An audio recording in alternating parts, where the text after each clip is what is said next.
Alors bonjour à toutes et à tous. Alors je fais une petite vidéo juste pour vous partager une petite réflexion où j'ai envie de vous inviter, enfin de nous inviter tous, à essayer de quitter nos conceptions en fait. Et de sortir de nos conceptions pour plusieurs choses. Principalement parce que nos conceptions peuvent nous enfermer dans une situation. Comme je ne sais pas si vous connaissez le petit problème des 9 points, où vous devez le relier en plusieurs lignes en fait. Où finalement, si vous restez dans le cadre des 9 points, vous aurez beau réfléchir, vous ne trouverez jamais la solution, alors que la solution, elle n'est pas compliquée. Il suffit juste de sortir du cadre. Enfin, juste. Il suffit de sortir du cadre. Alors que sortir du cadre, dans le concret, là pour cet exemple, ça va, mais au final, dans le concret, c'est pas si simple que ça. Alors j'ai juste envie de rappeler, c'est que finalement, pour l'hypnose, c'est la même chose que Flatland. Et vous allez pouvoir, je vous invite à regarder le lien finalement qui est dans la description, pour vous donner une idée un peu de ce qu'est Flatland. Flatland, c'est un peu une allégorie du monde. C'est une œuvre littéraire assez sympa, où le monde fonctionne en 2 dimensions, et uniquement 2 dimensions. Et puis un jour, ce plan en 2 dimensions est traversé par un objet en 3 dimensions. Les gens ne comprennent pas ce qui se passe, mettent tout un tas d'hypothèses, etc. Ils ne comprennent absolument pas ce qui se passe. Alors le fait est qu'il y a dans la petite histoire, il y a un petit conflit armé qui se met en place, enfin bref, fermons la parenthèse là-dessus. Juste, c'est une petite métaphore pour dire que finalement, oui, on a notre conception du monde, mais finalement, il y a peut-être des choses auxquelles on n'a pas accès. Alors voilà, mais l'avantage finalement de sortir de nos conceptions, ça nous permet également d'évoluer. Ne fût-ce que pour vous dire quelque chose qui me pose problème, principalement, c'est pour vous dire, ok, vous avez une technique, et vous vous dites, elle est vraie. Alors il y a une différence entre une technique efficace qui fonctionne, et je pense que là-dessus c'est important de se concentrer là-dessus. Tant que ça fonctionne, c'est bien, mais c'est pas parce que ça fonctionne que c'est vrai. Parce qu'à partir du moment où une technique est dite vraie, entre guillemets, mais une technique contraire, qui pense l'inverse, qui travaille de manière différente, ne devrait pas fonctionner. Ou alors la vérité est ailleurs. Alors je pourrais vous prendre tout un tas d'exemples, comme tout un tas d'exemples, comme par exemple on pourrait mettre en place une corrélation, une corrélation positive entre l'augmentation de vente de post-radio et les pathologies mentales. Et l'augmentation du coup des pathologies mentales. Et on pourrait faire une corrélation positive. Ouais. Alors qu'au final, est-ce que c'est vraiment le nombre de post-radio qui crée plus de pathologies mentales ? Non, au final. Il y a tout un tas d'autres facteurs qui sont en place et qui n'ont rien à voir entre ces 2 formes-là. Mais si on ne se dégage pas de nos conceptions, c'est ce qui risque de nous arriver. Simplement. Alors pour vous donner un autre exemple, c'est un peu comme si... je ne sais pas si vous avez déjà vu le film, un vieux dessin animé, qui s'appelait Rocorico.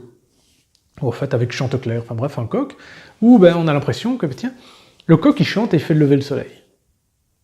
Et on pourrait se dire, oui, mais tous les jours, le coq, il chante, et du coup, le soleil se lève.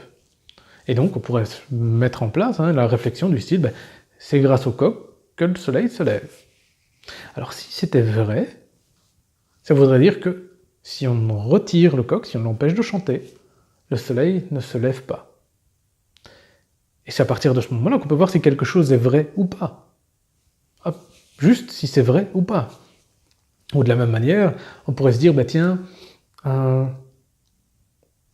j'allume un feu, et je jette de l'eau. Et l'eau, on pourrait se dire qu'il n'y a que l'eau qui puisse éteindre le feu.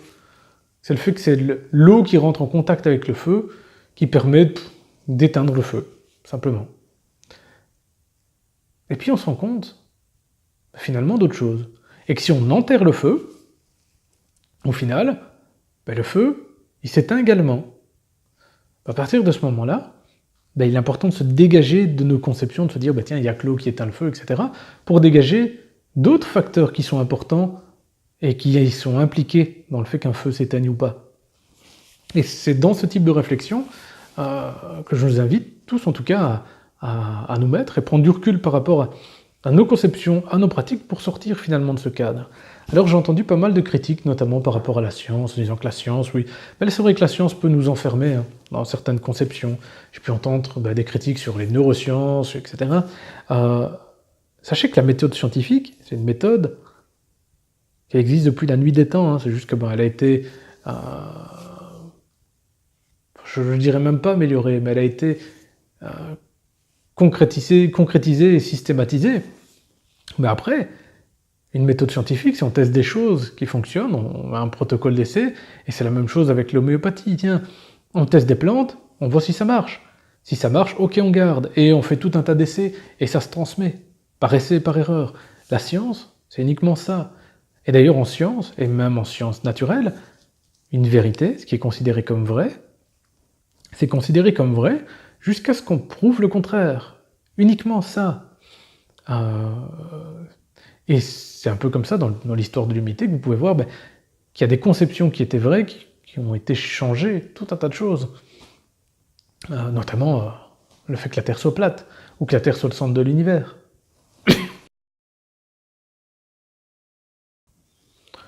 Donc en fait, je dirais oui que la science, elle peut nous limiter, mais elle peut également nous permettre de nous inventer, en tout cas cette réflexion de ok, on fait quelque chose qui marche, pourquoi ça marche, etc.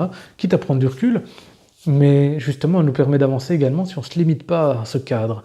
Si on ne se dit pas, oui, c'est vrai, donc ça doit tout le temps être comme ça. Et ça ne peut être que comme ça.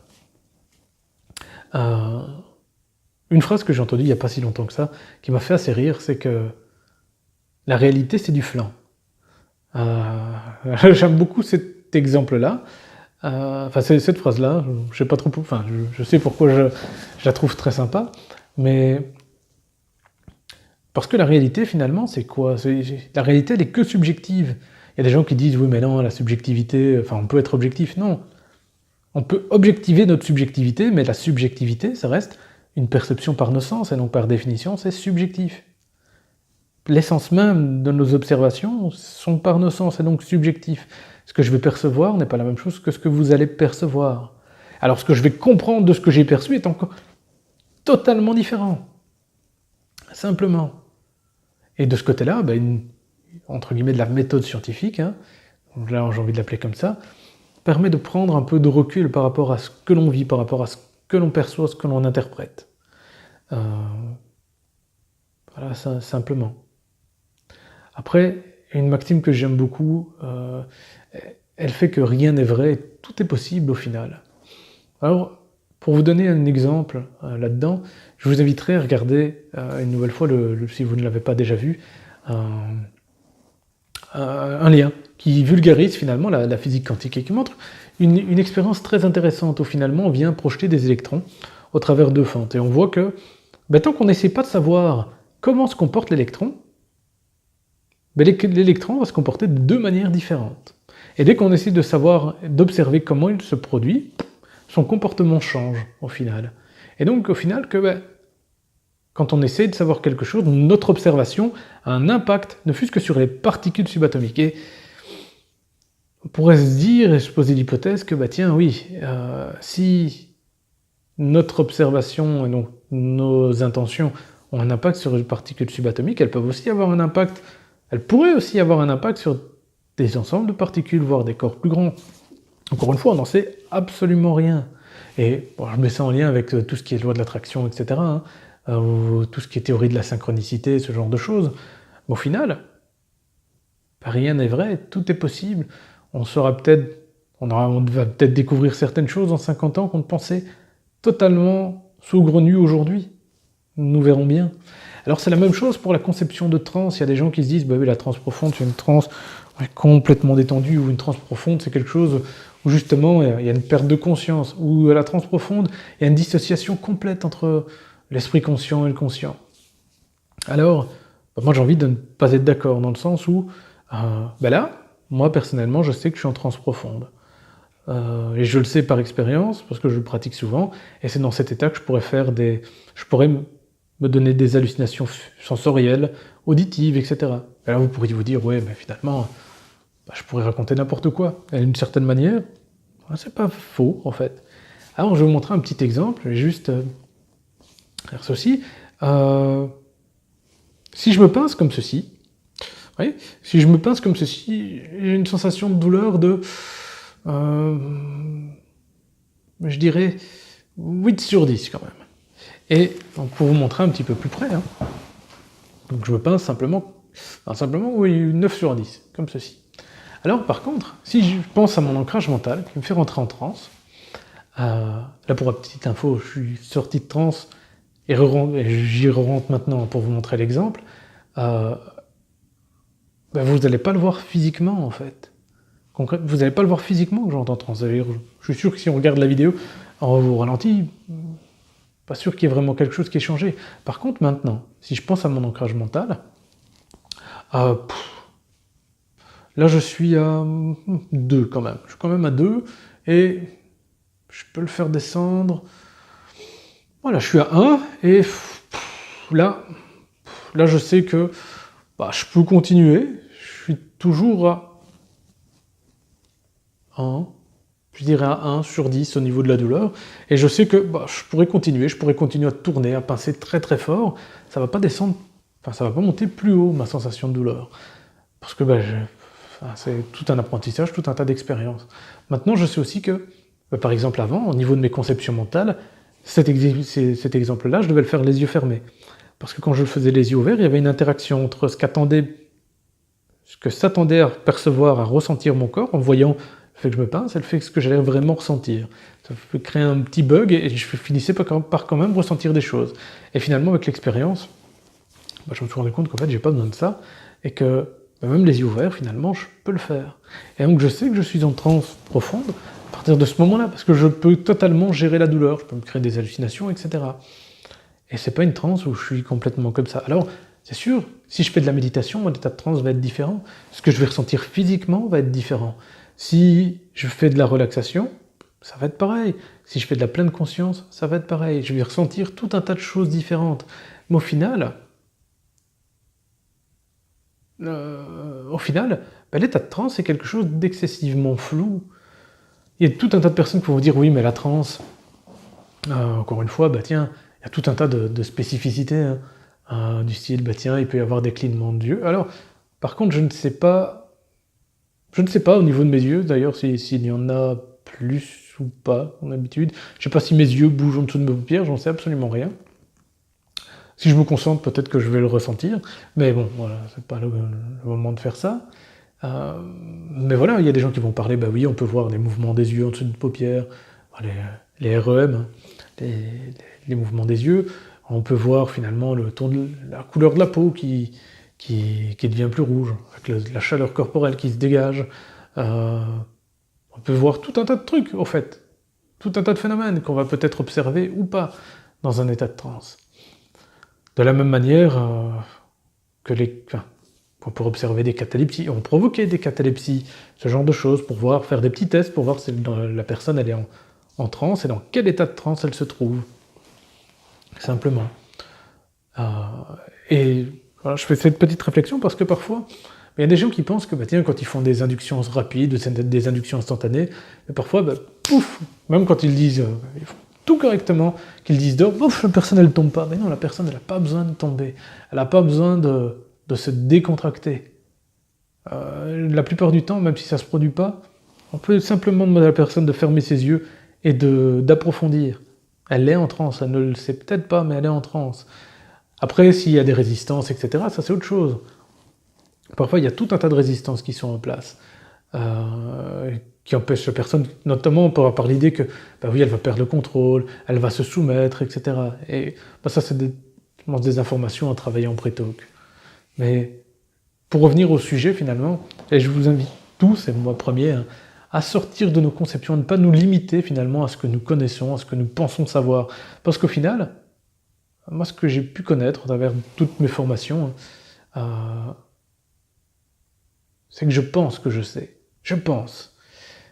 La seule chose dont je suis sûr, finalement, c'est que je ne sais rien. Je pense que je sais. Et ça fait une nuance fondamentale. Parce que les croyances que j'ai ne sont que mes croyances, en fait. Et elles ne seront peut-être plus vraies dans 2 jours, dans 5 jours, dans 10 ans. peu importe l'évolution et le chemin que tout parcourt. Voilà. Alors simplement, une nouvelle fois, je vous invite à commenter, à critiquer, etc., à poser vos questions. J'espère que ça va susciter un petit peu le débat. Et voilà. N'hésitez pas, j'y répondrai dans la mesure du possible. Et voilà. Et n'hésitez pas à partager avec toute personne intéressée. Allez, passez une bonne journée. Je refais cette petite partie parce que j'ai remarqué après coup que les exemples que je vous ai montrés sur ma gestion de la douleur, par exemple, étaient hors champ, enfin, particulièrement hors champ. Et donc du coup, c'était pas très parlant. Donc pour remontrer l'exemple, c'est simple. Maintenant, si je me pince, et je vous invite à essayer, mais cette petite partie de la main, c'est une partie qui est relativement sensible. Et donc, si je me pince là, ou là, oui, je suis à 8 sur 10 au niveau de la douleur. Genre 8 sur 10. Maintenant, si je pense à mon ancrage mental, et l'ancrage mental, c'est juste, ça n'a pas besoin d'avoir une signification, c'est quelque chose qui peut être stupide, hein, je ne l'ai pas dit précédemment, mais pour moi, par exemple, c'est le sourire de Chester, le chat dans Alice au Pays des Merveilles, le croissant de lune qui disparaît, enfin bref. Quand j'y pense, là, je suis à 1. Et je sais que je peux continuer à passer. En fait, je sens que ça tire. C'est juste que l'inconfort n'est pas là. Il y a une sorte de chaleur et c'est pas là, en fait. Et donc, je peux vraiment y aller. Voilà, je ressens pas particulièrement grand-chose. Donc je vais éviter de faire ça trop souvent, sinon je risque de m'abîmer la peau. Mais concrètement, voilà, je ressens rien. Tout ce que j'ai besoin de faire, c'est de penser à mon ancrage. Et donc du coup, je sais que je suis en transe profonde en ce moment. Et après, je sais aussi que maintenant, je suis en train de quitter cet état de transe. Donc je suis pratiquement certain que si ne fût-ce que là, si je fais ça, là je suis déjà à 5. Si je fais là, je suis à 8 ou 9. C'est par habitude, je sais comment rentrer en tout cas dans cet état de transe pour gérer la douleur et le quitter en fait. Bien sûr, j'aurais pu vous montrer ça aussi avec je veux dire que ce soit une catalepsie ou même une lévitation, ça n'aurait pas été intéressant vu que vous n'aurez pas pu la voir, ou en tout cas vous auriez vu si je fasse quelque chose comme ça, et vous aurez très bien pu vous dire ouais mais finalement ça veut rien dire, et en effet ça voudrait rien dire, simplement je pourrais très bien le faire volontairement, enfin bref. Mais donc voilà, pour ce petit bonus, une nouvelle fois, n'hésitez pas à commenter, poser vos questions, critiquer, et à partager la vidéo simplement. À la prochaine.